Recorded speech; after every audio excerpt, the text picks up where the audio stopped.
All right, so we're going to get the meeting started at 6:33. My name is Michael Marino. I'm the first vice chair, and I'm going to be chairing tonight's meeting. Hopefully, we will have a much more efficient meeting than we did last month. And in order to make that happen, we all need to cooperate. So let's try not to do cross-talking or interrupting, and only talk when you're being called on. We are also going to be instituting a couple of new things. We're going to be following one of the Roberts rules that we often don't follow, and that is the rule that a person can only speak twice to an agenda item. So keep that in mind. So if you want to speak to an agenda item, make sure you want to say everything the first time. Clint is helping manage some tech issues, so he's going to be monitoring the chat box. So if you're having tech issues, write it into the chat box, and Clint will help you out with that. Those of you who are joining us as attendees, if you are not a community board member, you joined as an attendee, meaning that you only have access to view the meeting and hear the meeting, but you don't have access to participate in the meeting. So if there's a reason why you need to be moved over as a panelist, just again, type that into the chat box and let us know. There are some community board meetings in the meeting as attendees, so we'll be moving those over as we see them. Or you can raise your hand and let us know that you need to be moved over. Linda is also helping out with tech issues tonight with muting and unmuting people. The other thing that we asked is to help with the timing of our meetings is we've asked all the public officials that are joining us tonight to keep it to at least no more than 3 sort of hot topics that they want to talk about, and to try to keep it to 5 to 10 minutes. Representatives of their offices will be limited to the 2 minutes that they get as usual, and public speakers, of which we only have a couple, will get the 2 minutes as normal, although we do have a speaker from the New York Public Library that we're going to give some extended time to, who's going to be talking about the library's reopening. So why don't we start with our first public speaker, Tommy Loeb. Tommy? Yep. Can you hear me? Yes, we can, sir. Okay, thank you. The first thing I want to do, I want to talk about the East Side Coastal Resiliency Plan. And I want to discuss, first of all, make sure the people in the community board know that there's currently a lawsuit that's been filed by about 94 community residents and organizations, and that lawsuit is pending right now in Supreme Court. As part of that agreement, the city said they would do no work in East River Park or on the resiliency plan until the fall. At last month's meeting, the district manager reported that she had received a communication from the city regarding an early package and an early start date being July 6th. There were no details at that point, so I followed up to ask for a copy of that communication.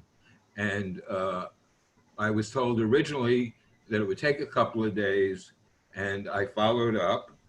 And then I was told finally that I would have to foil it, that it would not be available to me, that the district manager had made a decision, obviously, that it was not a public document, even though the open meetings law clearly states that this is a document available to the community. Section 87 of the open meetings law describes that any interagency final decision or major decision on dates or programs must be made available to the community. So I had to follow up with a FOIL, which now, if the community board plays that. Tommy, Yep. I'm going to pause your time because I don't want you to waste your time talking about this, because I just want to let you know that the FOIL request is being processed, and it wasn't that the district manager made an executive decision in any way. It's that the agency that came from, she needed to get back to them to ask whether or not it was a public document or not. And that's what she's waiting to hear back from that agency on. Not everything the district manager gets is a public document. Well, this is a public document because it was received by the community board as an official communication. So it's unfortunate that we have to go through this process, is my point. transparency should be the hallmark of the community board. And I would like to have a process initiated where there's a check and balance at the community board so that the district manager cannot unilaterally withhold documents, that it has to be signed off on by other members of the board. This is also, if it plays out the fully 20 days, which the board now has to respond, it will be beyond the start date of this project, which means we have no details, we have no idea what's happening, and that's irresponsible. Thank you. All right, thank you, Tom. Valentina Jones. Yes, hi, my name is Valentina Jones. I'm speaking on behalf of the Lower East Side Power Partnership. We wrote a letter to the New York City Police Department, Commissioner Dermot Shea, concerning the incident with Donnie Wright on East 9th Street. We advocated for implementation of disciplinary protocols. By not implementing the disciplinary protocol, suspension without pay, the violent behavior of the police officer is not discouraged. We also understand and support the Safer New York Act package. And we understand that included in that is the police statistics and transparency that requires comprehensive public reporting of deaths in police custody. And we also understand that the Police Stat Act was part of recommendations issued by former President Barack Obama's task force. The other thing that we were very supportive of is the Say Their Name agenda that Governor Cuomo wrote about. And one of the things we were very happy to hear was that it prohibits false race-based 911 reports and making them a crime. So we were very in support of it, and we look forward to going forward and to more reforms and things that basically make it better for our community and the police department and young African American and Latino males. Thank you. Thank you, Val, for keeping that under 2 minutes. All right, so I'm going to change our timer now to 5 minutes, and we're going to have Sydney Renwick from New York Public Library is going to talk regarding reopenings of the library and what they have planned. Sydney? Thank you so much for this opportunity, and hello to all of the board members and participants.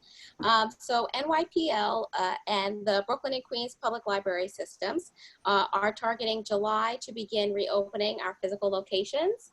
We're working with our partners, of course, in government and safety experts to ensure that health and safety of our patrons are first and foremost. And we're going to plan with the 8 branches to open in our system.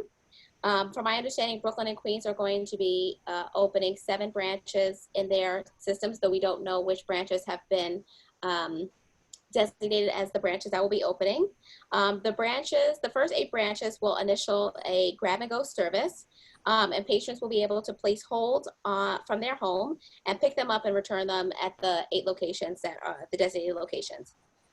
Of course, with COVID being in such flux, we will evaluate circumstances, and so we are hoping to continue to open additional branches when it's safe.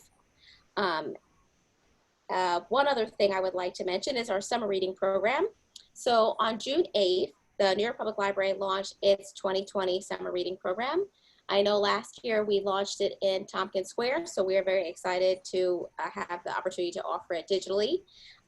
This year's reading program is called Quest for Adventure. You can find our programs offered virtually. We're going to have book recommendations and book lists. We're going to be offering virtual events. And if you have any questions on where you can find the information, I can put it in the chat here if you'd like. So hopefully that's helpful. And then just overall, we're offering our digital services. What you may have, yes, this is perfect. So thank you for that. So if you do have any questions, do let me know about the summer reading kits and the giveaways, but this is exactly what will be given away. And we're working with our elected partners. So I know Gail Brewer is a potential partner in our summer reading kit giveaway. We're also looking to partner with other electeds. So if any electeds are of course, on the virtual chat right now, and they would like to partner with us. We're looking forward to that. So, please reach out and we will connect you to make sure that we can partner with you and provide these kits at your locations. In addition, we're also, of course, offering a number of digital services. So we have our NYPL community resource page, our Tech Connect program, which is usually in branches, which we're offering online because of COVID. And we have a lot of career services, and I think we're going to have an upcoming virtual programming featured through our science, industry, and business library. We are also partnering with our partner libraries, of course, Brooklyn and Queens, as well as the DOE to offer BrainFuse, which is a tutoring service for kindergarten through 12th grade. So if you have kids that are interested, please feel free to log on. It's from 2 p.m. to 11 p.m. in Spanish and English every day. So thank you for your time, and that's my full report. Thank you, Sydney. Appreciate it. Of course, no problem. All right, so that closes the public session of the meeting. We're going to move into, oh, I'm sorry, I meant to ask, we don't normally do this for public session, but given that that was a presentation about libraries, do board members have any questions for Sydney before she leaves the meeting? Robin Chattel?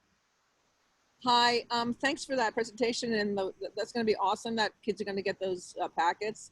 Are there any plans? I guess you're going to just play it by ear to see when you might provide space for kids to hang out, to be inside libraries, because I know, the pool system is closed. I'm wondering if the libraries are talking about that and when you might think about doing that. Yeah.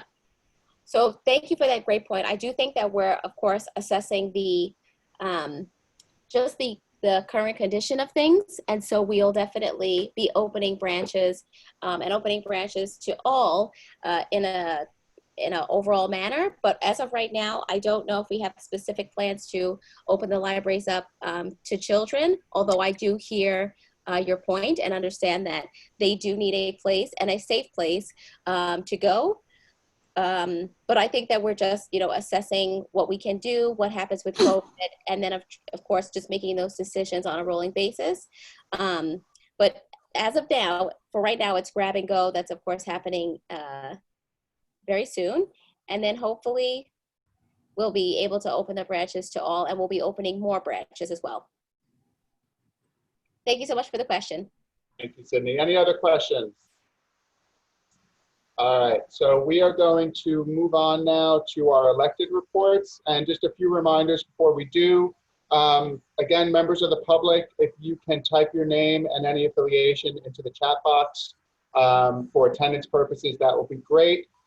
We are going to be closing the chat box after the elected reports. So during the elected reports, if you have a question that wasn't able to get answered, you can put it into the chat box, and hopefully either the elected themselves or their representative can answer that question for you. But we will be closing the chat box after the elected reports. And once again, we're gonna start with the electeds who have joined us. And just a reminder, we're asking you to try to stick to 3 sort of hot topics and keep it to 5 to 10 minutes. And the first one that I see on my screen is Deborah Blick, so we're going to start with her. You are muted, Deborah. Thank you. It's always a pleasure to be with you, and I look forward to the day that we can actually all be together. As nice as this is, it doesn't, do much for our souls. We have had hearings on small business Monday and tomorrow. You can view that on the Assembly website. They are focused this week on New York City. Obviously, the single biggest issues revolve around rent, although that's not the only concern. Rent, being able to renegotiate, possibly sadly for some, maybe the ability to terminate without having any liability for the rest of the lease term. But that it is a struggle. And some of the smaller businesses also need money to have inventory. We heard from someone over on, I think, East 9th at Cloak and Dagger. She said, she will need to have material inventory in the shop in order to sell, and having money to get that inventory is also an issue. Obviously, we have passed a series of police-related reforms, criminal justice reforms, from the repeal of 50A, which shielded police disciplinary rules, disciplinary records, and making biased 911 calls a private right of action, as well as the denial of medical care. That happens in too many instances. This is a great start. There are probably more bills that we need to work on. We are not out of session.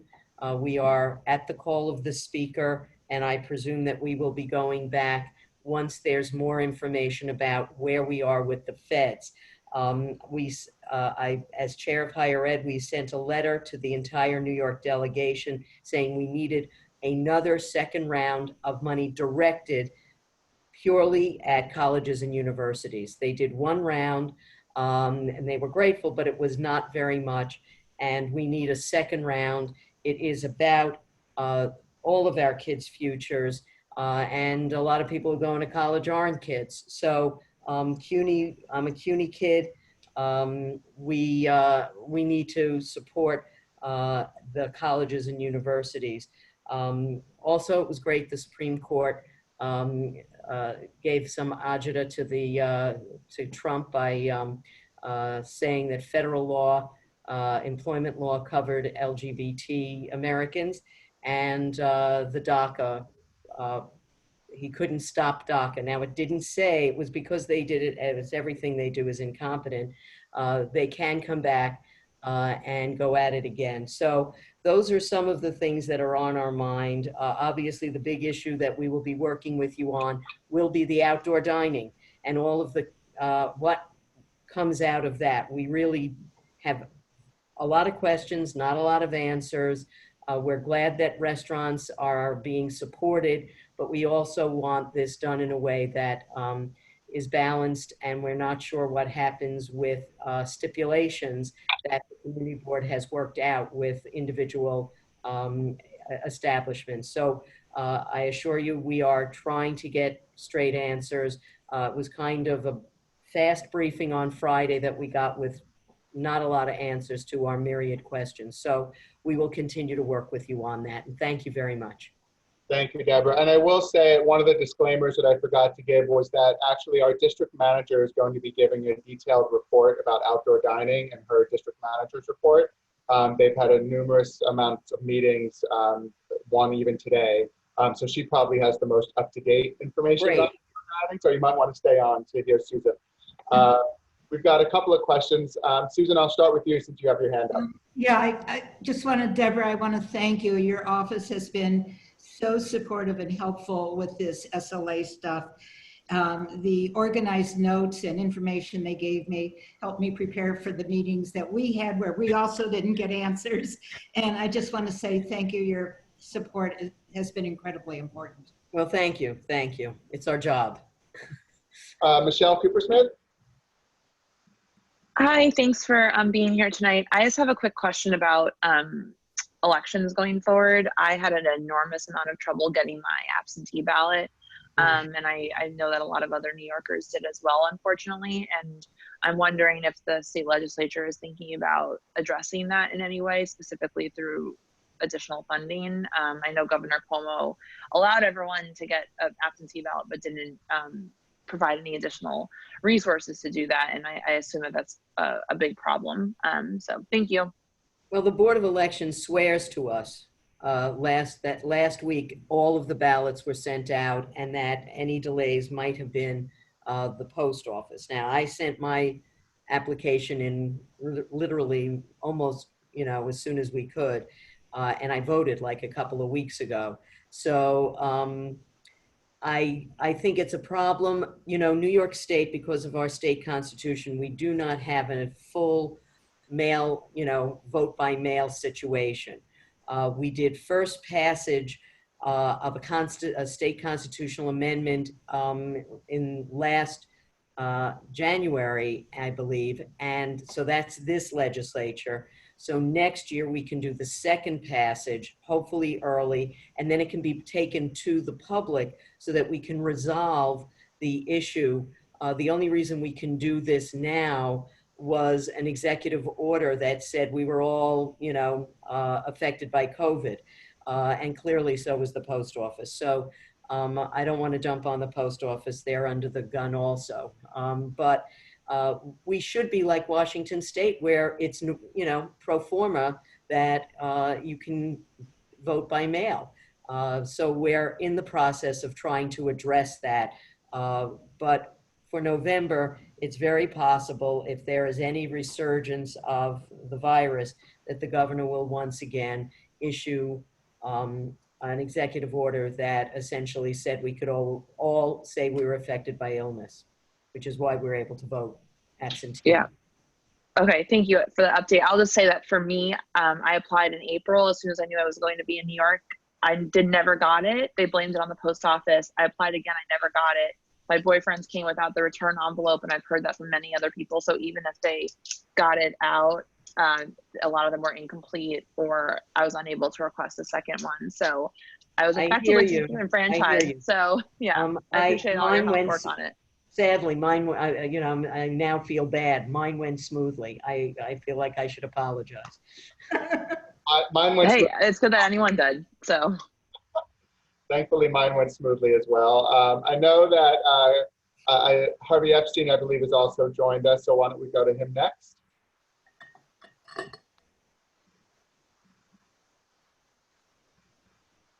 Harvey? Yeah, okay. I didn't know if you were unmuting me or if I was doing it myself. Sorry. We like to give you the power. Well, I always love going after Deborah because she's such a good friend and leader. I think the small business stuff, people can join the hearing tomorrow at our last small business hearing. As Deborah said, there's a lot that we need to do, and we've been pushing. Deborah and I think, been on all these hearings at this point. I think we've had 5 now. So I think it's really important that we do something for small business between now and the end of the summer. Whether it's a partial cancel rent, whether it allows them to terminate their lease, whether there's a whole myriad of things that we can do, but we have to do something. We can't let this go, even though there's some little relief for small businesses. Our arts and cultural spaces are falling apart, and unless we do something for them, we're going to lose them all. Deborah did mention about the criminal justice reform, and I think we had a historic moment in the New York State Legislature of repealing 50A, which was now, I think, 2 weeks ago. I think we did it, and 13 other criminal justice bills. It was really critical, and I think it's just the beginning. I think we have a lot of work to talk about systemic racism, systemic issues within the police force, and I think it was a really important start of conversation. Just Officer Pantaleo, we found out even today that he had 7 other complaints of before the CCRB before he killed Eric Gardner. So that history is really important, not just for Eric Gardner's family, but for all of us in New York. Because this issue of police officers abusing their power, unfortunately, is a part of a systemic problem that we need to manage with. I think it was a momentous moment last week when the governor gave us Juneteenth as a state holiday. I know a colleague of Deborah and mine, Alicia Hyman, has a bill to make it a state holiday, and we will hopefully be able to go back to Albany and do that. I think the idea of acknowledging our sordid history of racism and slavery, and acknowledging Juneteenth as a special day in New York State, I think was a really important moment. Clearly, we all have to do more. This Black Lives Matter movement is just not about policing, it's about economic power. I think we all need to step up and do the right thing. Yesterday, people know Housing Court reopened. I and lots of other elected, Deborah as well, I'm sure, or have some serious concerns about it being open. I have constituents who are scared to death because they haven't been able to pay their rent, and they're afraid that they're going to be evicted and their lives will be so much worse off. We've been calling on the governor to extend the moratorium until August 20th, at least, not just for COVID-related issues. The risk of 50,000 people being affected is horrible and something we need to focus on. And so I get those two. One more is just a rent freeze for rent stabilized apartments. A historic movement happened when they voted for a rent freeze. I think it's really critical that we understand this issue of why we don't need just we need to cancel rent from behind, but also future opportunities for not raising rents, because that's a huge issue. And the last thing I'll talk about is a budget justice problem. And so today we heard that the governor is cutting what's called money that we allocated to municipalities by 20%. Those localities need that money because they've lost so much income. Like 20% cut is hundreds of millions of dollars for municipalities all over New York State. What we need to do is not think about austerity, which is what the mayor and the governor are talking about. We need to talk about raising revenue. And Deborah and I think last week were on a Zoom call. Her and I and 100 of our colleagues wrote a letter to the governor saying we demand no cuts, but we want to demand revenue first. Deborah's got a great bill around the pied-à-terre tax. I have a great bill around the mezzanine debt tax. We both have great bills around millionaires and billionaires taxes. We can raise billions of dollars and not cut 20% cuts to education, cuts to services. We can avoid all that, cuts to higher ed, which I know Deborah is the chair of our higher ed committee. Her and I have been fighting for higher ed issues for much longer than I, but this is critical to us. If we can't cut our way out of the problem, cutting will result in 70s austerity. What we need to do is what we needed to do in the Great Recession, which is to build places like Brooklyn College during the Depression. We need to have revenue and have sources, and every great leader across New York State, in times of great economic crisis, raise revenue, and we need to do it again. I encourage you all to support us, put the city and the state level to get new resources, and cuts can't be the answer. Cuts are going to destroy New York, not help it. Thank you, Harvey. Are there any questions? Kay Webster? Hi, thank you, Harvey, and thank you, Deborah. My question is about there's a movement afoot statewide to have independent investigation about what happened in nursing homes and part one, and then also to repeal that this immunity bill that was passed in the middle of a pandemic while people were dying, but and a number of other things that have been systemically wrong in nursing homes for way too long. I know Liz Kruger sent a letter out with a number of signatures. I didn't look closely at all of them, but any thoughts you have on that, or any ways to push back on that? Yeah. Well, so our colleague Ron Kim, who from Queens, has been a real champion on that, and Ron's got legislation and numerous letters. Ron's been pushing back hard on what happened. Clearly, to me, the governor screwed up. Not like he tried to get older people to die. His policies just resulted in lots of people dying who shouldn't have. The policy was wrong, and we should acknowledge it. And then those families should be compensated. We shouldn't let the system be off, scot-free. And two is we need to really reform how nursing homes function. And that's really what Ron's been pushing. I know it's something that obviously I would never, like my mom's over 80. There's no moment in my life that I'd ever send her to a nursing home now. But he couldn't, and so, by the system itself, we're going to have to reform it, because nursing homes right now, who would put their family if they had any other option in a nursing home? So the system is broken. We have to acknowledge it, and we need to fund it appropriately to make it work. Yeah, some people don't have the option. No family, no network, no housing. Right. So right. Yeah, I really appreciate that. Thank you. Yeah, and I think you're right, Kay, and I think we need to see change, and I think Ron's been really leading the charge on this one. We have one more question from Michael Perlis. Hi, thanks again. Excuse me, it was good to see you yesterday outside Housing Court early in the morning.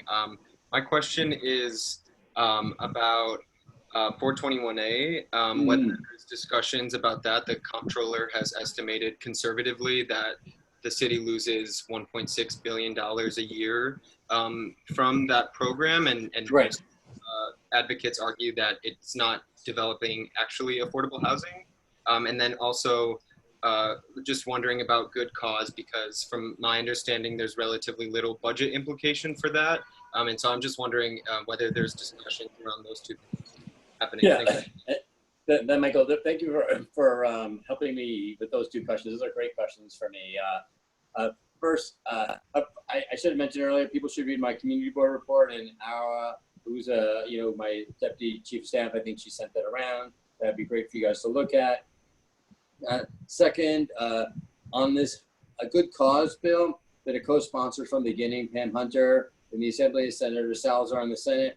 I've been pushing to get it passed. I think we need to get it passed. We have a problem in our House, to be honest, that we have members in our body who don't want to pass it. It's not me. It's not something I think it's really important. We're talking about over 400,000 New Yorkers that good cause eviction would help. And people don't know what it means. It just means people who aren't regulated can't be evicted without a reason. So you live in a non-regulated apartment, you can be evicted at any time. It gives some leverage to the tenant. Doesn't mean if you don't pay your rent, you can get evicted. If you violate terms of the lease, you can get evicted. But you need to have a reason, not just because we don't want you there anymore. And there's a lot of provisions for owner occupancy. There's a lot of protections for property owners, but it's a bill that's been hard statewide to pass. I think we kind of keep pushing it. I think it'll be really important. The real estate industry shows that they're totally opposed to it. But we had the power last year to pass historic rent law legislation. I think we'll have the power to do more if we keep pushing. The second question was on 421A. And well before I was in the legislature, I think it was probably 20 years ago, we were the chair of the community board, where we fought vigorously against 421A. I think Alex probably remembers back then, and Susan does as well, where we tried to end the program. We actually got our neighborhood to be part of the expansion to the exclusion zone so we could get affordable housing. I think we should end the program. I think that the billions of dollars that we lose, we could take that money and put it into real affordable housing. People know this number, but under Bloomberg, over his 12 years, we spent $7 billion on affordable housing. 93% of that housing, 97% of the housing is not permanently affordable. That means we spent $7 billion on housing, and after 20 or 30 years, that all goes back to market rate housing. And so that's when we did the Stewart Park work, the community board, we pushed for permanent affordable housing. 421A doesn't provide that for us. Inclusionary zoning does. So the idea that we're spending money on non-permanent housing in market rate buildings and spending billions of dollars where that money could go to nonprofit developers whose mission-driven goal to build permanently affordable housing makes so much more sense to me, and I will continue to push that it end. I think it's up. I think it's up in 2021, but it could be 2022. I don't remember, but I know the Housing Justice for All campaign is all about ending 421A. Thank you. You're welcome. Thank you, Harvey. There are no other questions, so I thank you for joining us again, as always. Thank you. Carlina Rivera is on, but none of the phone numbers that are on my screen match the phone number that I'm being told that she is calling from. So Carlina, can you— I'm sorry. There you are. What does it say, Isabel? Oh, I should be so lucky. Yeah, it says Isabel. So Carlina, I know you have some limited time, and then Isabel is going to follow up with questions for you. So do you want to go ahead and give your report? I appreciate it so much, and I'll be brief because my colleagues covered a lot of ground, and what we're trying to do in the council is we are essentially trying to complement the work that has been done in Albany, in the state Senate, and the Assembly. Let me actually turn off my camera because I'm trying to look a little bit of a mess, with all the campaigning. It is election day. I hope everyone is having fun. So I guess the main two things I want to cover today. One, I'm going to start with the contact tracing. That it was actually a very big investigation in the New York Times on contact tracing, and I guess some of the challenges and quite frankly the failures that they're facing. But I think, to be fair, it was very easy to read an article like that and get upset when this is really new territory and new ground. And I'll be the first person to ask questions and of H&H and demand more transparency, accountability, and of course overall improvement in how they're serving our city. But I think, what we're asking for, and by the way, tomorrow at 9:30 a.m., I'll be doing a hearing on the reopening of our hospital systems, which I think is so important. But the thing that we're really asking H&H is a few things. Health and hospitals being the public system. I know that my committee covers the voluntary hospitals and the public system, but we want there to be real co-leadership with the contact tracers at DOH, MH. There has been a bit of friction there. I think it's mostly just political dynamics. We also want H&H to improve hiring. We want them to provide at-home isolation solutions if people won't use the free hotel rooms.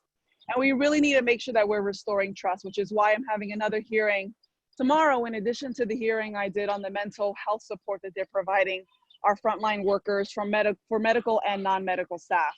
So we're learning as we go along. Again, it's something brand new, but I really am trying to be supportive so that way we can get the job done and not just see those numbers go down, but overall be in a better place to reopen the city. And as we're looking at reopening, everyone knows that we're in phase 2, which leads me to cover the second thing I really wanted to talk about, which is outdoor dining.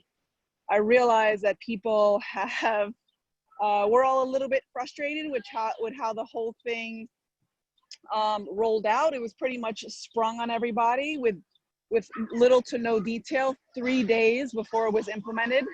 And we're trying to work as closely as we can with our community boards, and Susan Setzer has been outstanding in terms of trying to work with us, as well as Ariel Pallets, who we all know and love, I guess lovingly as the Nightmare. So we're making sure that the State Liquor Authority is really coming through with the enforcement.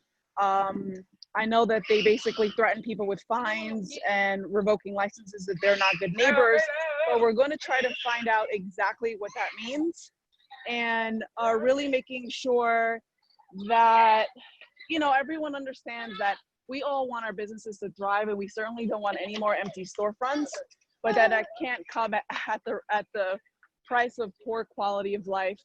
And I think a number of questions that we've asked over and over again is, is there a general curfew for the outdoor dining? The answer was no, it pretty much will go to 11 o'clock. What is the grievance process like?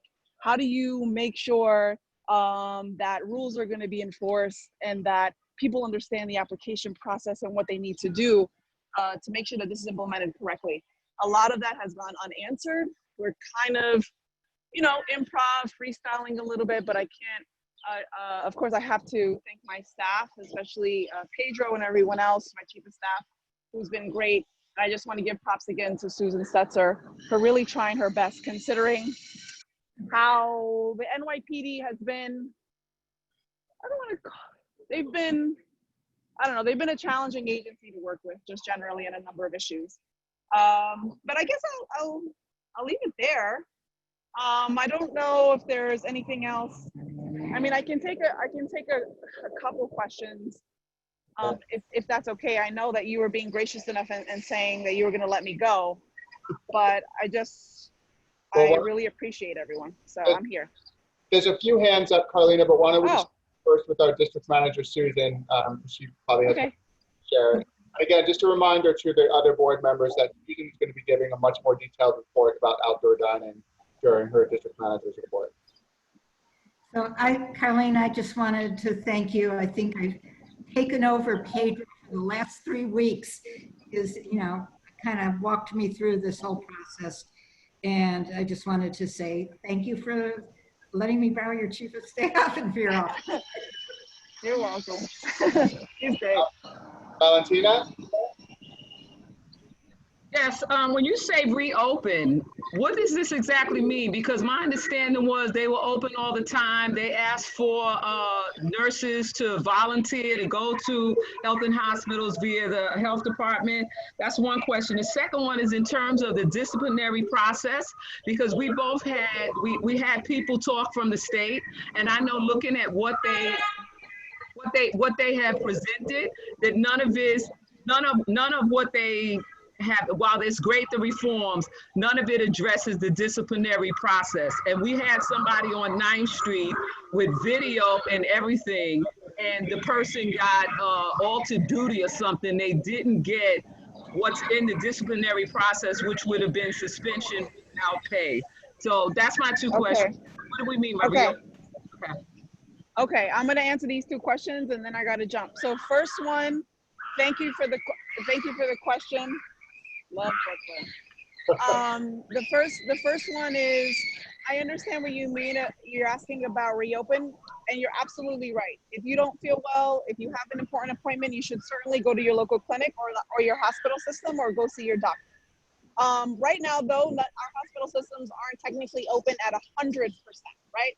So they're doing certain appointments, very urgent surgeries, things that they deem critical. We're not yet there to go for just routine annual exams, and I haven't really heard a plan for how they're going to not only address that situation, but really kind of bring people back into the hospital, because actually things like vaccinations, those numbers are way down. And as I try to have conversations with people and tell them you can go back to the hospital, people are still a little bit frightened. They're like a little bit apprehensive about entering. So I try to let people know that, of course, whether you have COVID or not, they're going through painstaking efforts to keep those individuals separate. But it's not really working for everyone. And you know, Health and Hospitals has, and what I mean by not working for everyone, they're just kind of not buying it just yet. It's still a very, very scary situation with what happened to our city and how, you know, families were destroyed and then, you know, populations of people, Black and brown people, so many died. So what I'm doing by having this hearing is so they can come and be public about the plan that they do have to really try to start to build that trust, which I think was really broken over the last couple months. And then to go to your second question, we passed a package of police reform bills, including one of mine, which was to call on banning the chokehold and other moves by police that lead to asphyxiation on a national level. We also passed a bill called the POST Act, which was to address the surveillance technology that police officers use. And then lastly, one bill that was introduced and passed by Councilmember Donovan Richards from Queens was to actually start implementing a disciplinary matrix within the police department. So that addresses your second question. I think it's a very, very important bill. It's a start. It's not quite the disciplinary matrix that I think, or I should say the system that I think we're gonna need to truly hold officers accountable. I think there's gonna be a multi-pronged effort in that way. But I think this bill is a great start in the right direction. And I wanna send you that language, Val, because I think you'll be very, very interested. And if there are other ideas that you may have, I want you all to know that I'm always open and, you know, I welcome constructive criticism and suggestions and recommendations. Every day I'm learning, every day I learn something new, and I look always forward to working with the boards. So with that, I'm gonna jump, if that's okay, and tell you all, thank you for being amazing community members. I know you all voted, and if not, you have till 9 o'clock. And good night. Thank you, Carlina. We do have one more question for your office, but I will let Isabel, your rep, handle that. Robin, do you want to ask your question? You have to unmute yourself, Robin. Sorry. This has to do with sort of the outdoor dining, and I don't know if this is really the pay grade level of the city council or if it's more a state, but I'm wondering, you know, given that we're going to start this outdoor dining, and I know that our community's been, you know, already scolded for crowds of people around restaurants not wearing masks. I'm just wondering why or how can there be some, I'm sorry, I'm outside, it's a little noisy, you know, some kind of, you know, emergency legislation passed that, you know, you get fined if you're not wearing a mask, you know, and I don't know why it's a volunteer thing and where to take that question to. I can do it later. I'm sorry, Susan, what was that? I said if you want, I can cover that when I talk about it later. Okay, so that will be covered in our district manager's report a little later on. I believe that our final elected official that's on is our Borough President, Gail Brewer. Thank you very much. I'm on. Hello, Community Board 3, and thank you for hanging out with us at St. Mark's Place. That was very exciting. And I was glad that we had some impact, I think, with you and the nightlife and other colleagues, both Carlina and our wonderful assembly member. So just in terms, I know you're going to hear more from others about the dining, but just to say a couple things that I know are happening. First of all, I had a lot of questions on a Uptown Community Board discussion last night, which was very successful, about bathrooms. And I checked with the state today, and there's no question that bathrooms are available at the business, just so you know. Number two, in terms of stipulations, as you know that we have wonderful Beta NYC, which has been working, and they have now the list of all the stipulations that the SLA or anybody else has had in the past. So we will be getting that to you. They have them on a database. The third thing I want to say is that tomorrow morning, I've been asking for this and asking for this. The list of all the restaurants that have filed is going to be available on a portal tomorrow morning. In New York City, 3,141 restaurants have applied to be outdoors. There's like 240 in the Bronx, little over almost 600 in Kings, but Manhattan has 1,603, a lot more than any other borough, more than twice actually. So that will be available tomorrow morning. The second thing about tomorrow morning or in the future, could answer questions that came up earlier, and this information just came out a few minutes ago, is that the city is thinking of doing a mediation process for bad actors, restaurants that are not following the directions, restaurants that get complaints, and to work with the community boards. What that means, I don't know. The city might end up using Oath or a private organization called JAM that apparently has offered pro bono. Again, do I know all the specifics? No, because I just got this like 5 minutes ago, but I just want to let you know that that's the outdoor story. I've been at breakfast and lunch at outdoor. We had the very first breakfast in the financial district in Board 1. So that's a little bit that I know about restaurants. You'll hear more. Number 2, just in terms of summer camps, I don't know that this is true because I've only heard this secondhand, but I've been pushing to have the Parks Department have permits for summer camps. It's been an ongoing discussion. I heard from the camps today, they got permits, but I heard from the Parks Department, there are no permits. You figure it out. But I just want to let you know, I do think it's on the train so that these wonderful camps, if the other kids can go upstate during the summer, for goodness sake, our kids should be able to go to the park. So just so you know, I'm not sure about that. Of course, that doesn't mean that there's funding for camps like United Neighborhood Houses and others, and there's no funding yet, though I think there will be on Summer Youth Employment Program. But just giving you little bits as they come forward. And just in terms of rent, you heard from the wonderful state officials, but what we're trying to do is not, we've been working with this court system to get data. If we had data to know generally where there are evictions in terms of the system and certain ways in which filings have been taking place without names, without exact addresses, then we can work on what I consider hotspots for situations that then could be averted. So without getting into all the specifics, we're a lot closer than we were a month ago in terms of getting this data. In terms of data, I'm all focused on health. I have to say the numbers upstate, if you look at the New York Forward, which is the governor's data dashboard, they're a little bit up in some of the counties that have opened up. So it's back to the question that Robin asked, put your mask on, because that data should hopefully will not go on up in New York City, but it is up in some of the upstate counties. We are working on wastewater. I think I might have mentioned that before, but there are 14 sewage treatment plants in the 5 boroughs. And in the Netherlands, with 6 days notice, the Netherlands knows if there's any hotspot of COVID or any other virus. For goodness sakes, why aren't we doing that here? Right now, we're sending the waste to Stanford in California, and we're trying to get the machines and the staff to be able to do it here. Without getting into all the specifics, it will be a great complement to the tracing that's going on. We're also trying in terms of organics to get, at least with working with the city council, there are bills that I'm co-sponsor of to get organics at least in one community board, because you know it's been cut from the budget. I also want to just mention in terms of environment, there's a lot of discussion about trying to really get wind turbines to be an alternative to fossil fuel, and there's so much interest.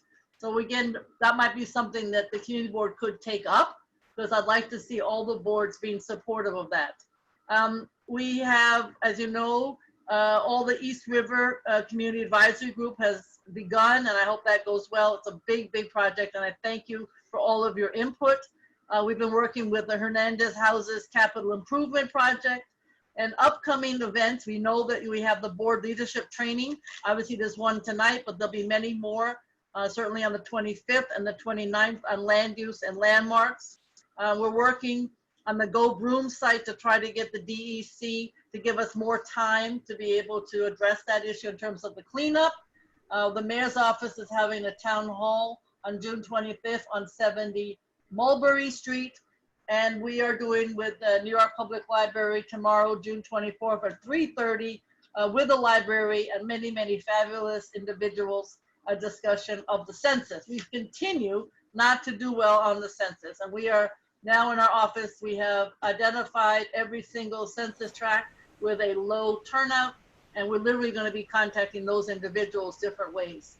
So on terms of Black Lives Matter, just not in your district, but we start July 1st. You're welcome to join us. And we're going to be painting around Foley Square. We have professional artists. We're working with Black Lives Matter and a group called blackspace.com. And then in Harlem, Board 10, that's in Board 1. And Board 10, there's a similar effort starting the same time. And it is going to go from 125 to 127 on Adam Clayton Powell. So that's a very quick overview. And thank you very much, Board 3. Lots of work to be done. Thank you so much.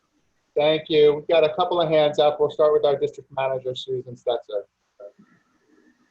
You're muted, Susan. Hit the space bar. There you go. Gail, first I want to thank you for the press conference on Saturday night at St. Mark's. I want to talk about this mediation. I would like to know why community boards have not been involved in any of this process whatsoever. We're the ones that know the issues, we know the questions. No one even asks us our concern. Now they're talking about mediation, that we get the complaints, we deal with the complaints. They're talking about mediation, but we're not at the table. And I don't understand why the community boards have been consistently left out of this process. Neither do I, Susan Setzer, and I bring it up all the time, all the time. Well, Ariel keeps speaking, you know, to all of us. I said after the press conference, I said to her, you were there, let's all get in one room and talk. I think we can resolve this. Nothing happened. Okay. You know, I think people are most angry about this backroom stuff being shoved through without the people involved having any voice at the table. They don't have to listen to us, but they should at least ask our concerns. What are your questions? Okay, I know there's going to be a discussion about this at the borough service cabinet also, because that's across the board, it's the same feeling. It was interesting last night when we had the Uptown boards at their request.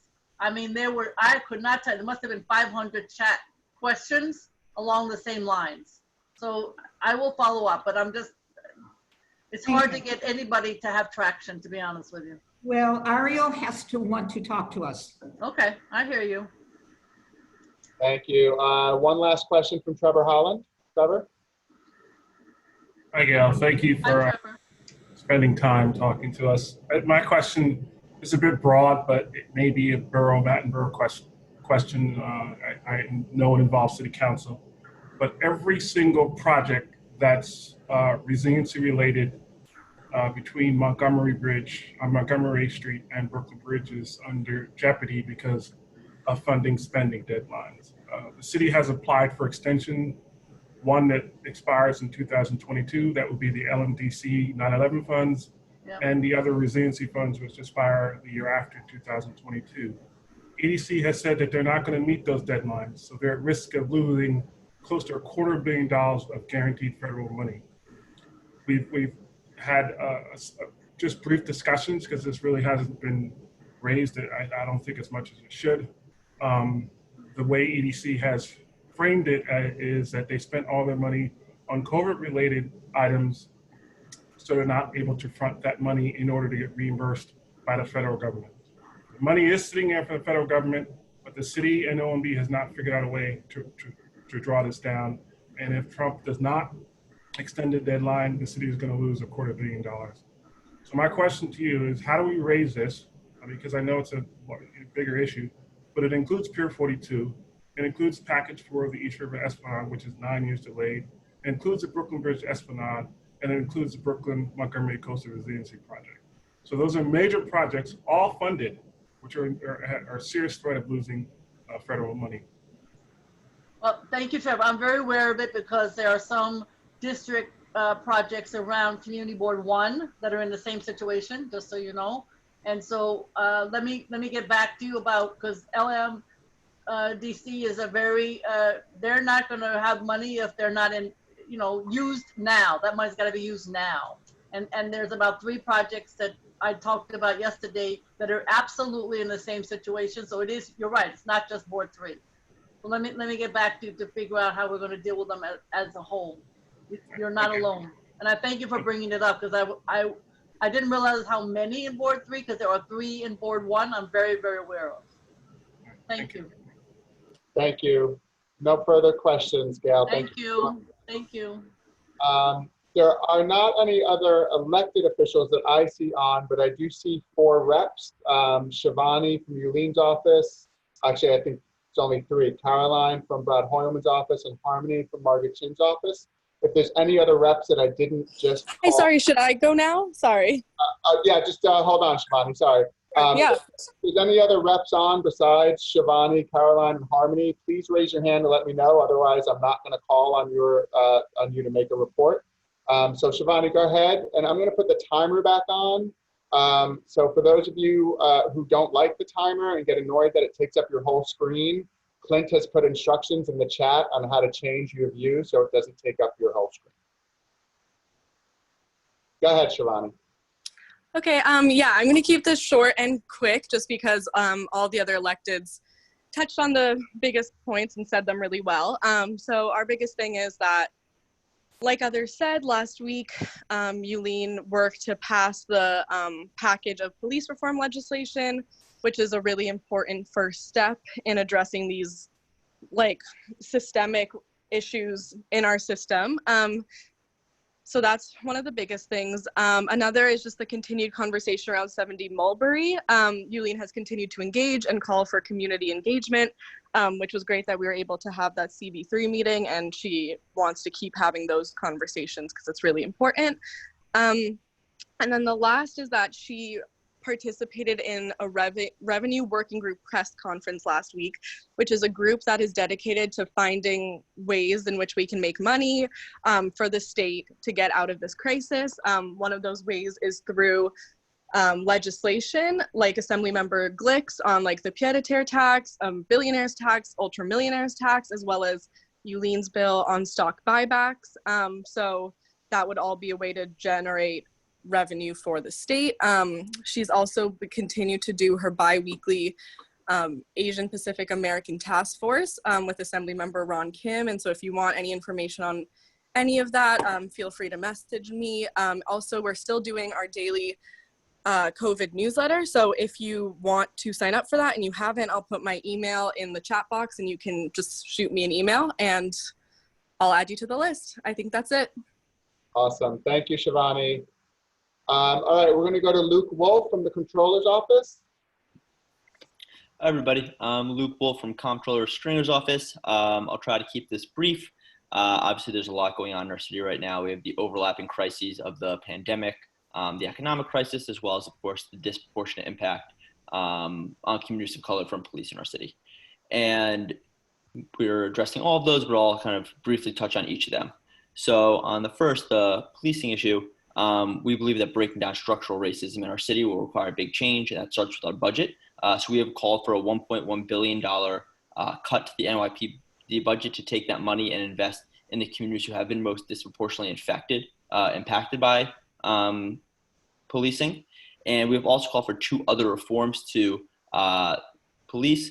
The first is to take their ability to give that to another city agency. We don't think they should be the ones regulating our First Amendment rights. The second is to create a searchable online database of all police misconduct. So taking the great work that's been done on 50A at the state level and going a little bit further to make sure that we know everything that's out there that we should know about the people who are supposed to be protecting and defending us. On the second part, the economic side, we're facing a $9 to $10 billion budget gap. We know that's going to require a lot of federal support to close, but we also are facing in the city an 18.3% unemployment rate, and it's even worse for communities of color. So we really need to do a lot at the city, state, and federal level to make sure that we're addressing the economic part of this crisis and bringing our city and our small business back to the economy that we all want to see in the city. And lastly, on the COVID side, we're continuing our investigation into the city's response into COVID. Last week, we subpoenaed the city. We asked for a number of different documents going back to November on how they made certain decisions about the COVID pandemic. We want to make sure that we are as prepared as possible to deal with the second wave if and when it comes. And we did not receive a single document. We did not receive a timeline for when we would receive any information from the city on their decision-making process, which we know had some potential flaws in it. So we just want to make sure that we're holding the city accountable so that any future decisions that are made are smart and protect the well-being of everyone here. Thank you, Luke. Any questions? All right, we're going to move on to Caroline from Senator Hoylman's office. Hi, I'm Caroline from Brad Hoylman's office. Thank you for having me. I just shared our board report, and I guess I would love for people to read through it. There are a few announcements, many of which were covered by other speakers tonight. So I'm just going to say, read the report, and if I can take any questions, I would be happy to. All right, thank you, Caroline. Again, I think you win the award for shortest report. I aim to please. I appreciate it. Lizzie from Senator Kavanaugh's office. Hi, everybody. I'm filling in for Greer tonight, but thank you so much for having me. Just really quickly, last week, the governor signed 2 of Senator Kavanaugh-sponsored bills, one of which was for the mortgage forbearance bill, as well as the Emergency Rent Relief Act of 2020 that establishes a voucher program that provides $100 million of funding to families and individuals with the greatest need for support, with the understanding that this is truly just a stepping stone to address a very, very, very big need across our communities. With the eviction moratorium, Senator Kavanaugh, along with his colleagues on June 17th, sent a letter to the governor urging him to extend a universal eviction moratorium, as mentioned by Assemblymember Glick and Epstein. Our office is continuing to raise and escalate unemployment insurance issues, so please send them along. Keep letting us know, email us, call us. And with the sidewalk cafes, we're really making sure that we're advocating for the community voices to be raised and engaged and prioritized. So we're look forward to work with LES Partnership, 7th Precinct, and the Community Board. One quick event that I want to market, tomorrow from 9 a.m. to 4 p.m., New York State Department of Financial Services will be at Educational Alliance at 197 East Broadway to answer questions about filing claims for looting damages. So any small businesses that were affected by looting not only have the NYC SBS Biz hotline, but also this event that can help expedite claims. And as mentioned before, groundbreaking police reform legislation. This is just the beginning to address really egregious a need for police accountability. And for local issues, we have 70 Mulberry Town Hall coming up. Looking forward to that. And with resiliency projects, as Trevor mentioned, we will continue to advocate for that. So I'm looking forward to it. Thanks so much, everyone. Thank you, Lizzie. We've got a question from our district manager for you. You're muted again, Susan. I'm ready to take the question. Okay, I've been very good about muting myself. On the business grants, do you know if businesses can apply for both the city and the state grants for the looting and damages? And do they need to file police reports to be eligible for the state grant? I can get you some more clarification on the eligibility. I don't want to spread misinformation, but my first instinct is to say that it cannot be confounded with both city and state. But Susan, I'm going to send you more information on this for sure. Okay, thank you. The city did not even know that the state had these grants. Usual coordination. This is why you're here, Susan. All right, thank you, Lizzie. I think our final elected, there was nobody on from the mayor's office tonight, unfortunately, because they were dealing with another issue, but we have Harmony joining us from Margaret Chin's office. Hi everyone, I'm Harmony. I joined Councilmember Chin's team as a legislative associate last month, and here are my updates from Councilmember Chin's office. On the topic of budget and senior services, today Councilmember Chin chaired a council hearing on nonprofit contracts during the pandemic. We heard from senior providers who had issues getting reimbursed for PPE and emergency supplies, and about a general lack of transparency and communication from City Hall. Providers only got a day's notice before having to do grab and go or ending SYEP. It's clear that our nonprofits were set up to fail and simply left with the bill to cover the cost of this pandemic. And with a couple of weeks left till the deadline to pass the budget, Councilmember Chin remains committed to saving senior services, expanding the Meals on Wheels home delivered meals program, and cutting NYPD's budget to reinvest in social services. Regarding small business and outdoor dining, we're now in phase 2 of reopening, and the New York City Small Business Service has launched resources to get up-to-date guidance on reopening. Their hotline is 888-727-4692, and I can put that in the chat box. We're also circulating on social media and our e-newsletter the temporary outdoor dining permit for restaurants and pubs, and hope that all of our small businesses get to apply. If you would like the link, I can also share that in the chat. Lastly, on the topic of police reform bills, Councilmember Chin was proud to co-sponsor legislation for police reform that was passed last week, all that Carlina mentioned earlier. And we know that this is the first step towards true reform, but we are thankful for everyone who reached out to us in support of these bills.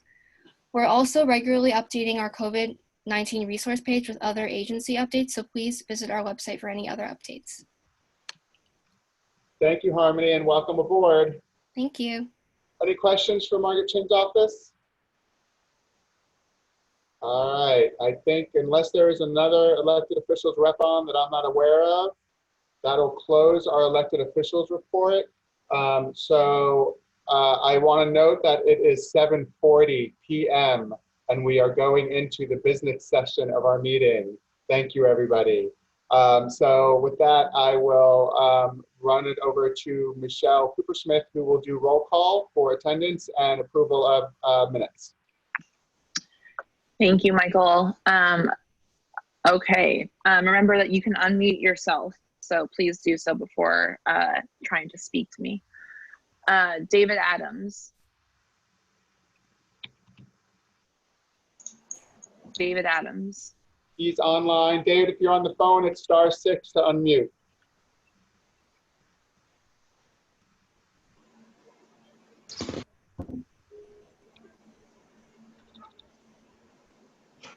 Why don't you move on until David figures Okay. Yaron Altman. Yes. Jesse Beck. Yes. Dominic Berg. Yes. Lee Berman. Yes. Carlin Chan. Yes. Jonathan Chu. Yes. David Crane. Yes. Felicia Cruikshank. Felicia, I see you. You want to give a thumbs up or a thumbs down? Okay, thank you. That's a yes. Eric Diaz. Yes. Alistair Economakis. Yes. And if anyone, I'm mispronouncing your name because this is only the second time I'm doing this, please DM me and tell me how to pronounce it. I apologize in advance. Shirley Fennessy. Yes. Brian Gilliam. Yes. Deborah Glass. Yes. Andrea Gordillo. Yes. Herman Hewitt. Yes. Trevor Holland. Yes. Linda Jones. Yes. Valentina Jones. Yes. Tatiana Jorio. Yes. Lisa Kaplan. Lisa Kaplan. Please hit the space bar to unmute yourself.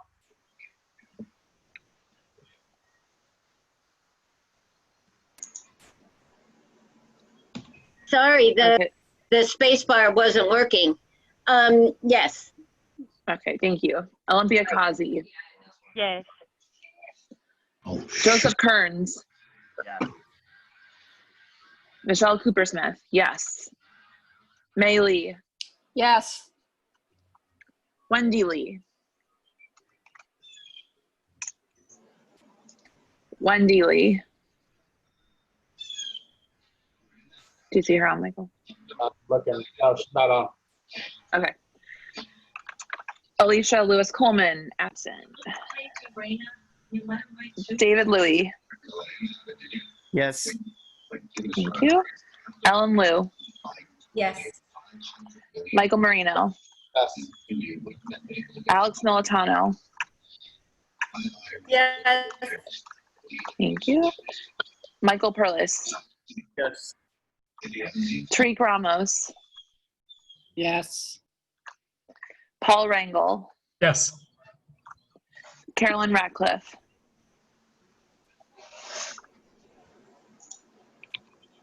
Carolyn Ratcliffe. Yes. Thank you. Damaris Reyes. Yes. Richard Robiak. Yes. Thomas Rosa. Yes. Robin Chattel. Yes. Heidi Schmidt.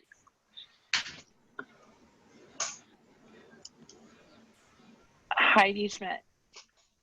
Yes. Thank you. Larissa Scheinberg. Yes. Clint Smeltzer. Yes. Anisha Stephen. Yes. Sandra Strother. Not on. Okay, thank you. Josephine Velez. Yes. Troy Velez. Yes. Rodney Washington. Yes. Kathleen Webster. Yes. Jackie Wong. Yes. Ricky Wong. Yes. Thank you. And I'll go back to David Adams. Yeah, I want to thank the board also for the condolences and gift that they sent. And yes. Thank you. Goes. All right, thank you, everybody. So we're moving into the business session of our meeting. As noted, our chair is absent today, so there is no chair report. We're going to move into our district manager's report. At this point, I've also disabled the chat feature for the attendees, so they can no longer chat. Participants, meaning board members, still can chat, but I want to remind everybody that the chat box is not to be used as a second meeting. The chat box should only be used to bring up technical issues that somebody is having. So Clint, myself, or Linda can help you address those. So just keep that in mind. We're trying to stay focused on the live meeting and the speaking portion of the meeting and not getting mired up in what's happening in the chat box. So with that, I will hand it over to Susan for her district manager report. Okay, thank you. I wanted to start with grants for the small businesses that were looted or damaged. I think the information going is not, I think small businesses don't have the information that they can apply for grants. It's any business that made less than 1.5 million last year and sustained physical damage from looting or the windows broken, that sort of thing. We prepared a list of 70 businesses in CB3. I know that's very incomplete, and I know businesses aren't even filing police reports. Some are, but many aren't. So for all the small businesses that we all visit and support, if you could give that information, I think would be very helpful for them. Another question about small businesses I've been asked is why are only restaurants allowed to use the sidewalk and not other businesses? Well, other businesses always have the right to use the sidewalk. If a business is on a commercial street, they can extend 3 feet into the sidewalk as long as they're selling the same items that they're selling in the store. So that again is another thing I think the businesses don't know. and along with the state grants that they can also apply for. The community boards, me personally, and people from the community boards have spent the last 2 weeks at least a tremendous amount of hours trying to figure out this reopening plan for bars and restaurants. And I'll say it's probably one of the worst incomplete implementation of a plan or lack of a plan that I've ever seen. When you speak to elected officials, I'm sorry, not elected officials, when you speak to the agencies, most of them don't have the answers for very basic questions that we need. We had all been working with the proposed plan that City Council was going to vote on. That was very transparent. We knew what was in it. We could plan based on that. However, this other plan happened overnight. I didn't think any of us expected it to be implemented so quickly, and particularly information with the SLA was very incomplete. I think what's happening is lawyers are speaking to lawyers and nobody else knows anything that's going on. Last week, I was able to get direct contact with the head of licensing. So now we can get immediate, quick answers before most of the agencies. And I am emailing him with the 11 other boards in the CC line. So we're all getting the same information. So last week, it was thought, or last week, the rules were that if a community board had stipulations, those would override the city's executive order, allowing the businesses to expand into public space. Over the weekend, there was evidently some heavy backroom negotiation over the weekend, so that is no longer true.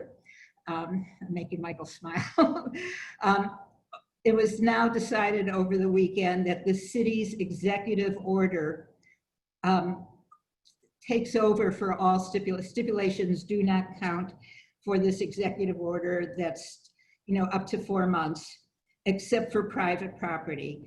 So it would be something like a backyard, would still be subject to stipulations. Other than that, no other stipulations are in effect during this temporary seating. If there's any other questions, I will try and open it. I had actually asked for the map also. They were going to keep the list of applicants secret. And at a meeting last Friday afternoon, we were able to get them to promise a map, which will, I am told, will have the businesses' names on it. It was supposed to come today. Now I'm told it'll take another day or two, but I'm certain we'll get it by the end of the week. So I think the only thing we're going to be able to do, we still have to wait and see how this goes, but I think we're going to have to deal, we're going to have to be complaint driven, but we have yet to see any type of enforcement that's going to happen. So I think that's what I have on that. We can reopen the office now in phase 2, but there's a lot of requirements that would be very, very difficult for us to do in order to be eligible to open. So what I'm going to do is later this week speak to the other staff members and see how they feel. I've ordered like big shields for the front desk, and we got a HEPA vacuum cleaner and doing everything we can to try and make it safe. One more thing I'd like to report. You may remember that a civic engagement commission was formed from one of the charter revisions. They are actually working with, I'm trying to get the name of this, the Parliamentarians of Metro New York. And they're inviting all board members to attend a parliamentary educational workshop. I will send this to all the board members tomorrow. It's going to be a virtual one, of course, for July 12th and July 13th. So I'll send that around. Some of us think it's exciting. And are there any questions? There's a question, a hand raised from Valentina Jones. Val? Yeah, last month, ESCR was on the Parks Committee agenda, and people have been very, I think someone even talked about it today. So the question is, they were on the agenda and they didn't show up. Are they on next month's agenda? So that was a misunderstanding. It was nobody's fault. And I'm glad you brought it up because it reminded me of something. One, yes, they are on the agenda and they have confirmed. But the other thing is generally we distribute the agendas the day after the board meeting. This month we have an extra week, so they were distributed next Wednesday, and that'll give us more time to confirm all the presenters. Thank you. Any other questions for Susan? Yes, I have a question and I can't raise my hand. Go ahead, and does as well. Susan, So, we'll go to you. yeah, what is the proper procedure? Let me first say that in our neighborhood, the restaurants and bars seem to be, with one exception, being very well behaved. However, there's one that isn't. And what's the procedure for getting action on that? That's a very good question that we have been trying to find out. I have 2 more meetings this week, which I'm going to pursue that. They actually suggested, I thought this was insulting, that community boards call 311.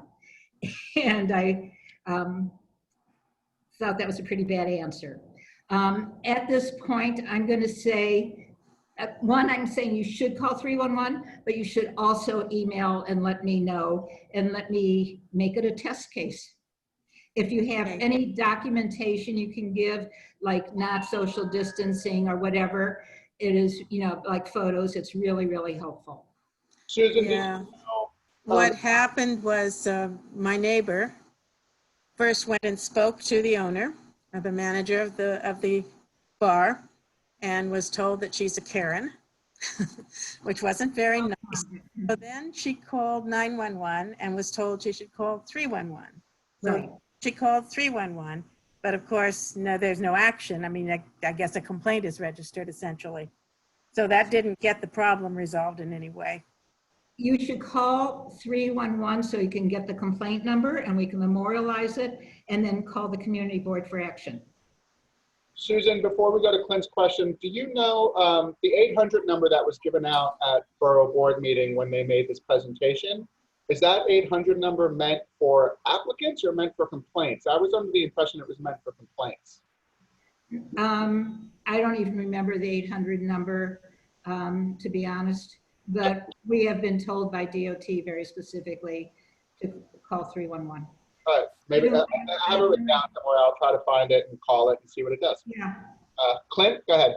Yeah, I have a quick question, Susan. I know the application on the Open Restaurants website, it specifically says, I think in the front, or does it say adjacent? So restaurants that are on a corner, are they permitted to wrap around the side as well, or is it just their frontage at the front of their building? There is nothing that says they can't. They can, I suspect they can go anywhere since they're allowed to go on residential streets also. They can go on any municipal, as long as you have the 8 feet. As long as you have the 8 feet available, you do not have to give a plan.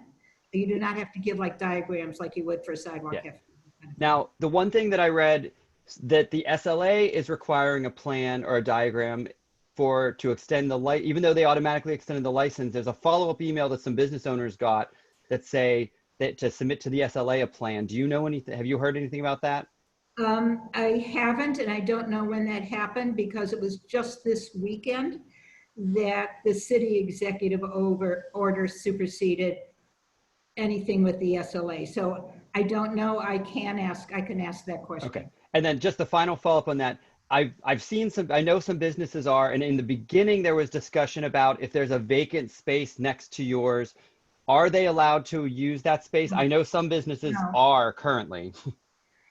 They're not, but I'm going to tell you, I think there are some real problems out there.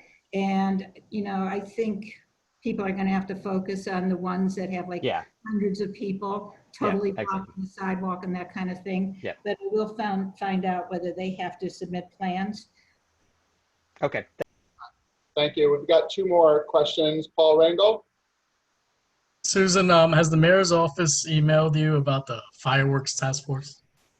They have not emailed me. I watched the mayor on the on TV announce it this morning. I have talked to the commanding officer who did not talk about the task force.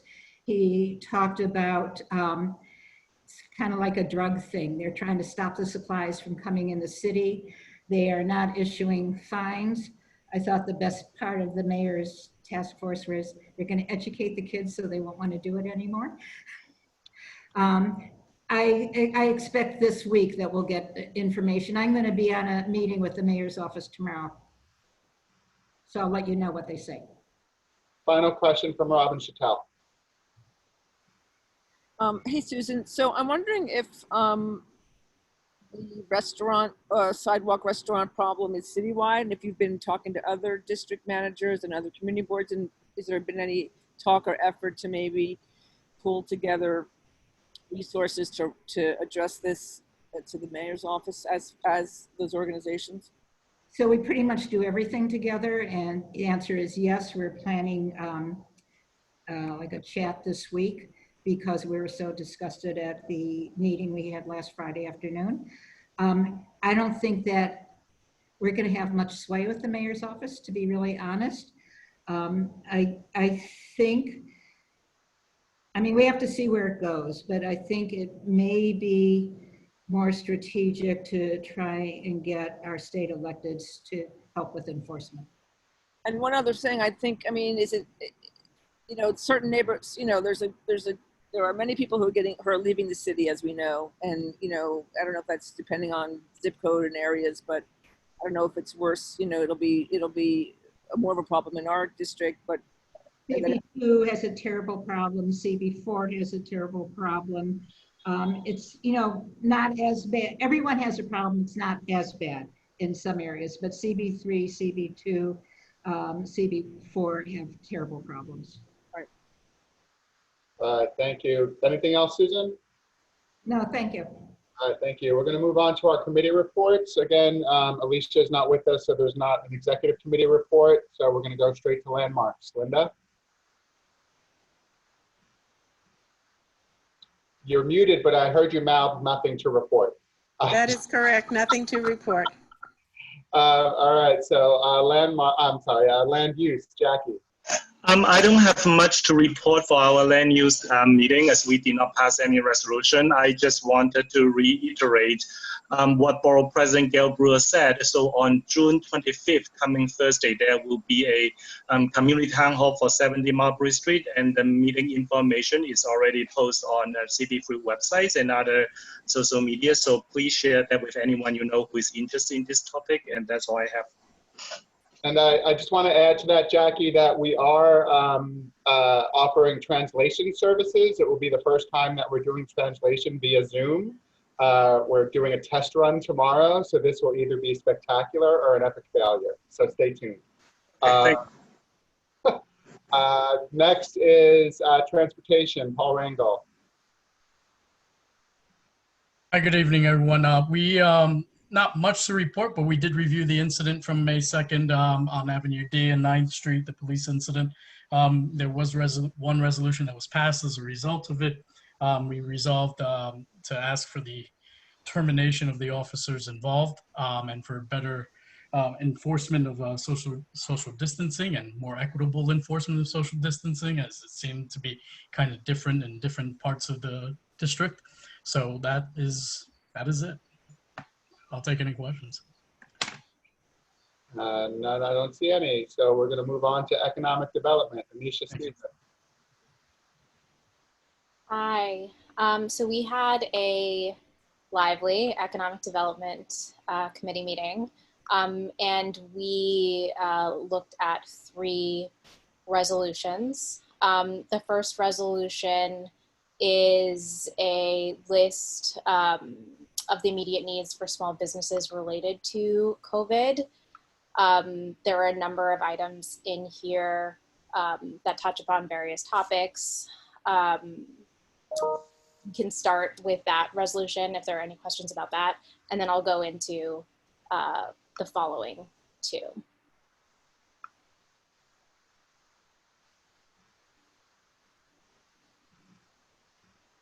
Alexandra? Thanks. I think it's whereas the sixth one, 1, 2, 3, 4. Can you go to the sixth one or go up a page so I can see the rest of it?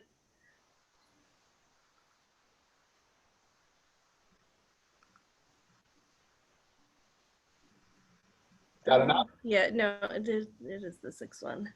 Defects. Yeah.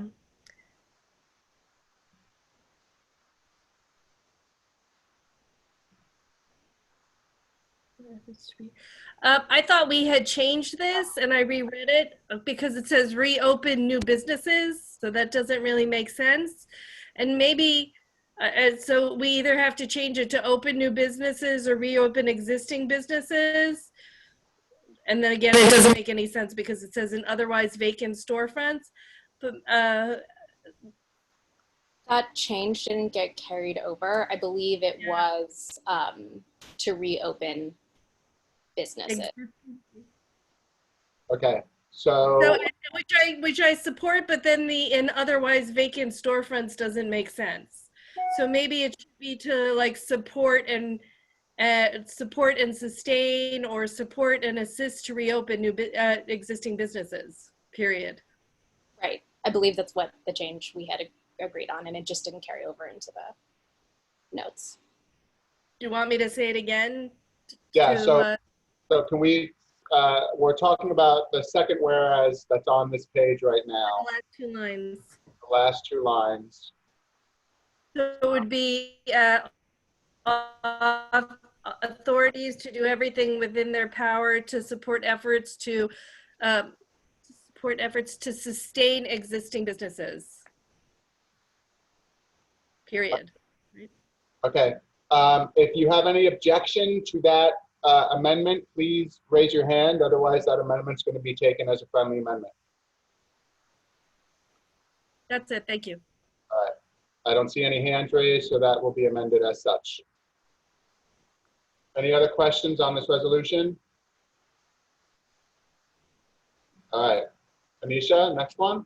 Sure. So we discussed 2 other resolutions, which over the course of the month, there was legislation or mandates or other actions from various governmental powers that have made these particular resolutions not pertinent anymore. The first one being relief for tax relief for small property owners. There has been legislation that is more robust being introduced or discussed by City Council. And then also, as everybody knows, the SLA issued guidelines about the use of outdoor space for commercial activity, which then has been superseded by other things. I'm not entirely sure how, there's a note that for these 2 resolutions to be indefinitely postponed, but I'm not sure the procedure for how that is done. So before we take questions on this, I just want to ask our parliamentarian, David Crane, to chime in here on how we deal with these 2 resolutions to permanently table them or rescind them. What's the best procedure, please?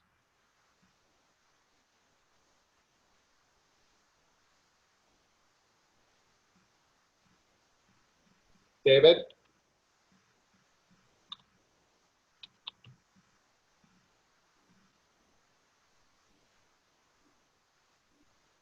If it helps, he's the one that told me to do it this way. I was using my space bar and it didn't work for some reason. The way to end all action on a motion, to kill it, is to say to move to postpone it indefinitely. And she's already explained why. Probably the better procedure is to say, I move to postpone this indefinitely, and here's why. But someone should just do that now. I'm happy to if you'd like me to. Do they need to be voted on separately, or can they be voted on at the end with the rest of the motions? It should be voted on now because they're all main motions at the end, and this is to prevent something from going forward as a main motion. I don't know that it requires a voice vote, but it does require a vote. there's about to be another one. We could roll those two together into a single vote. Why don't we roll those two together? Before we talk about the second one, Olympia, you have your hand up. You have a comment on this? Yes. First of all, I want to thank you for the conversation you had at the executive meeting around this problematic meeting and for tabling these two resolutions. I have concern if this comment on red that you shared with us, where it says that we're tabling it due to the fact that legislation was introduced, I don't believe. We don't want to set a precedent. You can still pass resolutions for legislations that have been introduced or passed or whatever. This is not a reason to table a resolution. However, I do believe this needs to be tabled, but because of the conflicts of interest and the way that meeting was run. But I wouldn't want us to set a precedent by saying if legislation is introduced, we can't pass resolutions. So if we don't put the reasoning, I would feel more comfortable. Okay. Noted. Thank you. David, did you have a comment to that? Oh, I was going to say there's no reasoning in a motion to postpone. It's just, it's argumentation for and against. And so I've heard both of those things. But the motion itself is simply to postpone indefinitely. Okay. So, Anisha, I'm going to scroll down to the second one, and then we will roll these up into one motion. If I could jump in one more second, the word is not to table. Table is a completely different animal. Mm-hmm. So I touched upon this a little bit also, but the other resolution that is proposed to be indefinitely postponed was discussed about the emergency outdoor space for commercial activity as related to the SLA, and the SLA has since, actually on the day that we met, already issued guidance on this particular concept. So it is also no longer needed. All right. Any comments or questions on this? Robin Chattel. Couldn't your committee create this so that you're supporting the SLA rather than just postponing this, or does that not make sense? It doesn't make sense for the SLA particular resolution because it doesn't support the SLA issued these guidelines that were basically set the exact. It didn't make sense to it didn't really make sense to move forward with this one. What I mean is, can one committee support another committee's resolution by creating a resolution to support that other committee? Oh, sure, theoretically. I don't know if that helps the issue or not. Alex, did you want to chime in? Your hand went up and then right back down.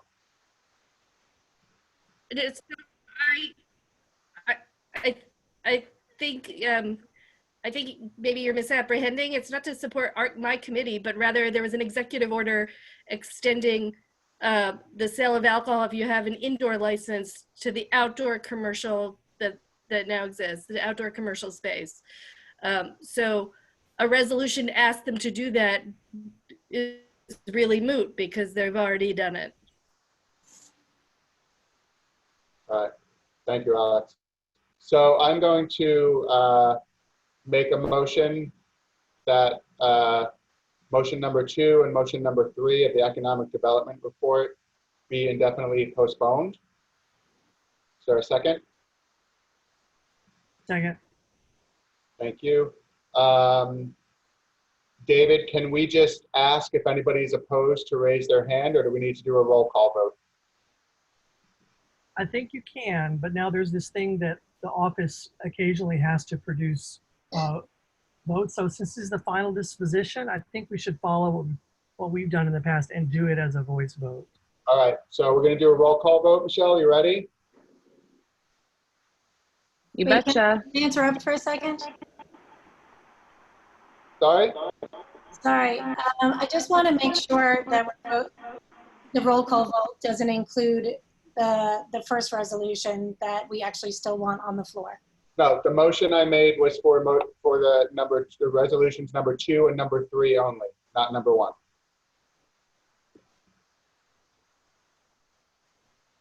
Michelle, roll call. Okay. David Adams. David, you're on.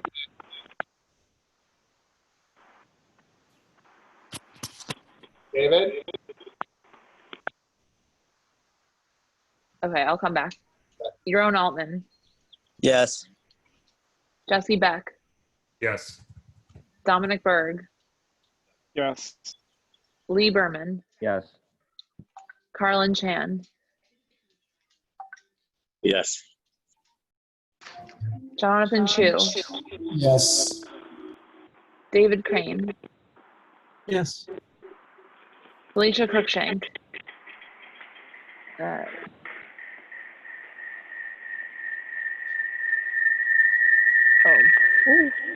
Hold on.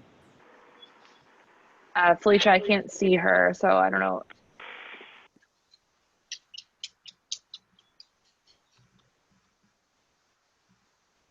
Oh, Felicia, you're off mute now.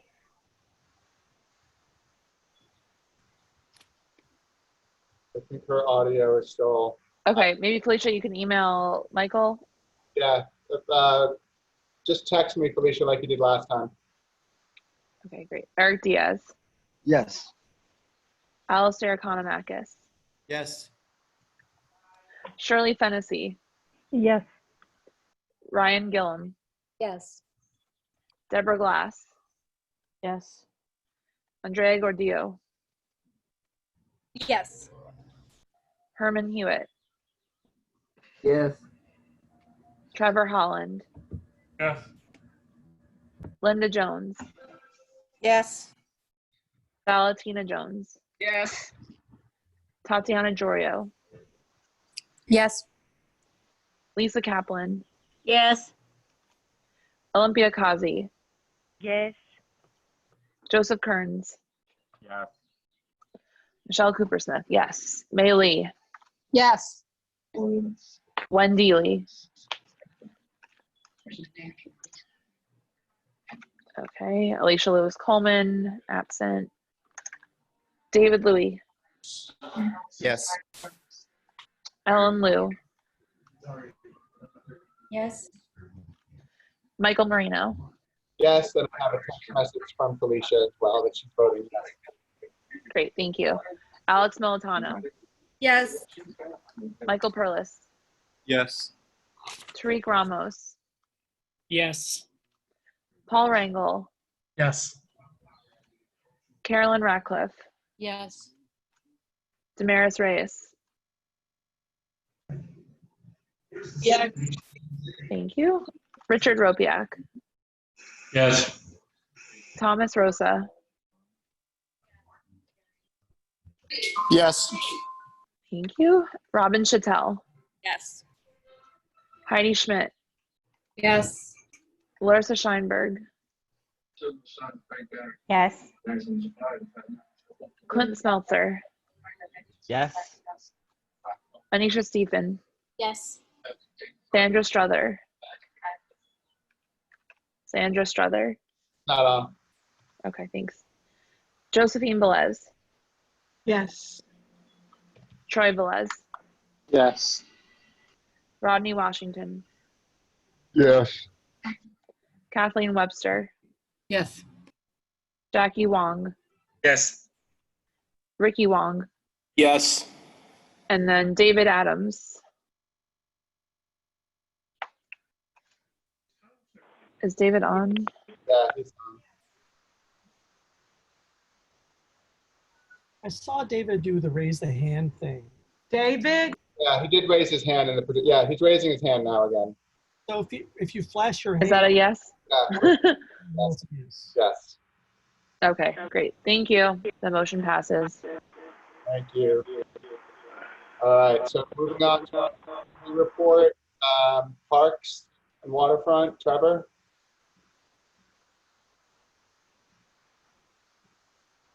Yes, we had a couple of motions, resolutions, sorry.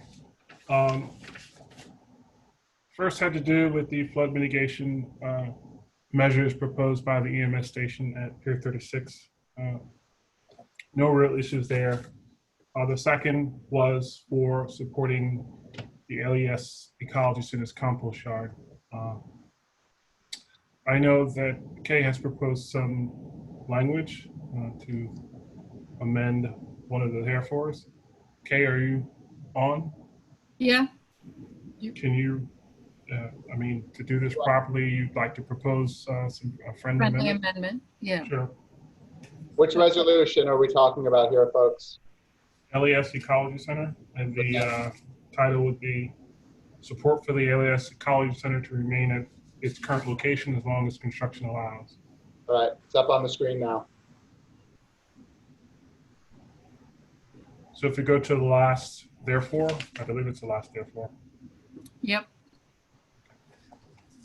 Do you want me to just read it, Trevor? Sure.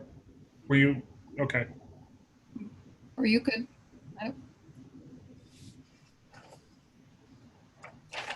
Well, it now reads CB3 supports the LS Ecology Center in its long-term partnership with the city through its compost and environmental stewardship programs.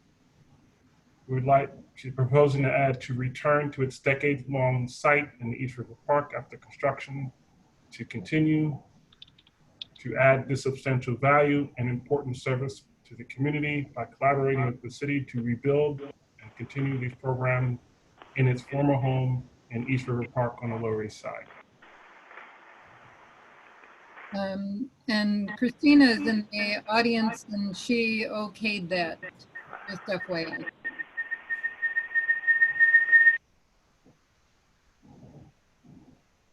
So that's the amendment we'd like to add. All right. Is there any discussion about that amendment?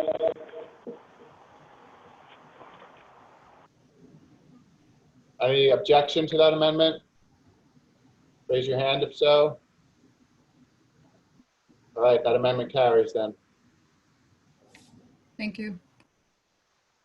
Just a further note to the point of what Val mentioned is that the ESCR, a substantial update will be at next month's July meeting,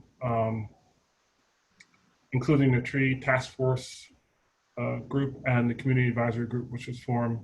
So there will be a very long update on all of the issues with ESCR.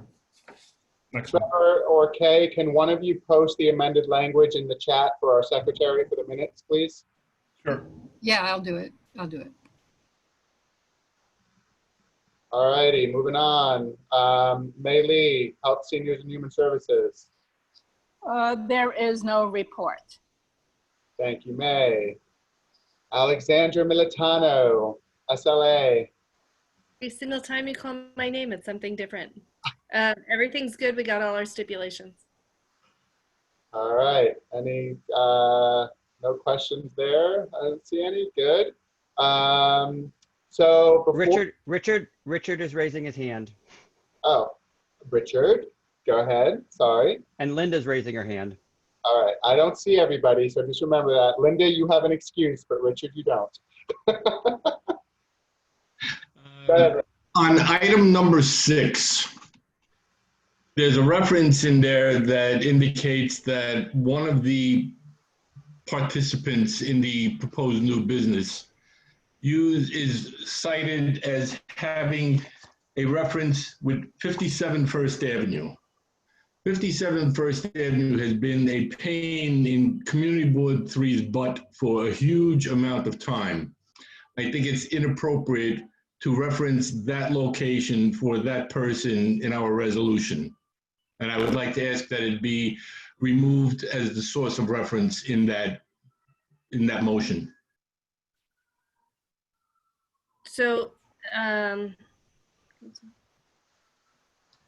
the next page, Alex. So that that history is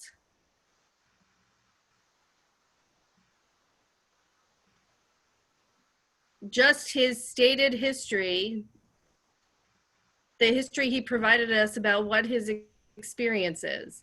So every resolution has a paragraph about what their stated history is.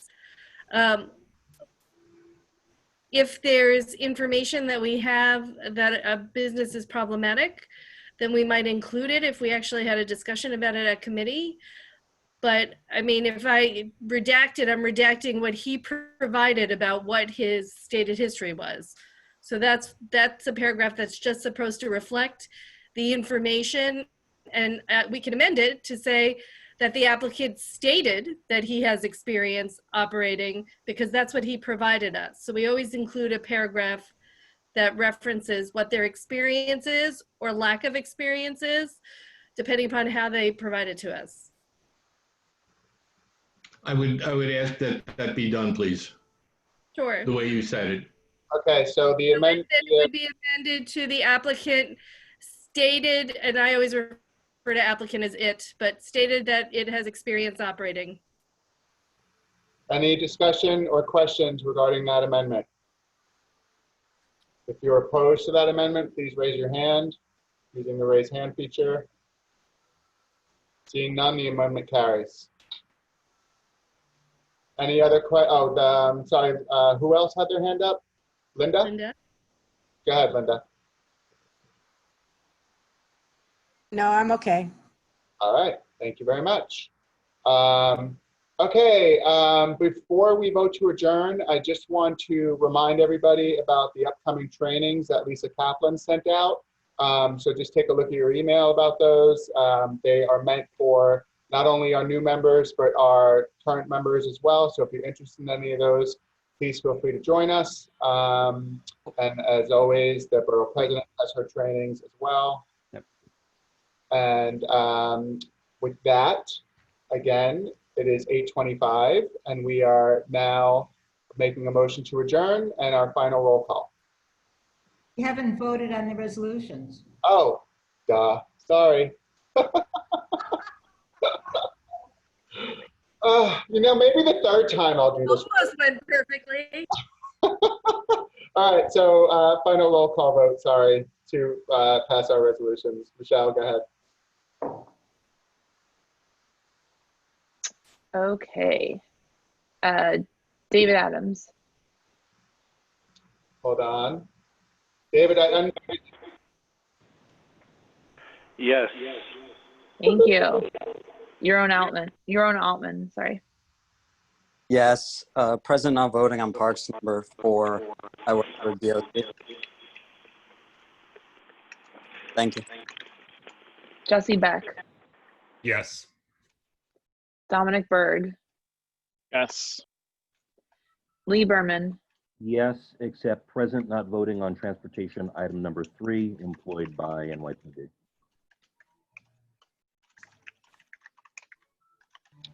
Carlin Chan.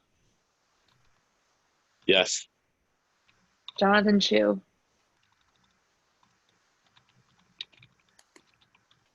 Jonathan Chu.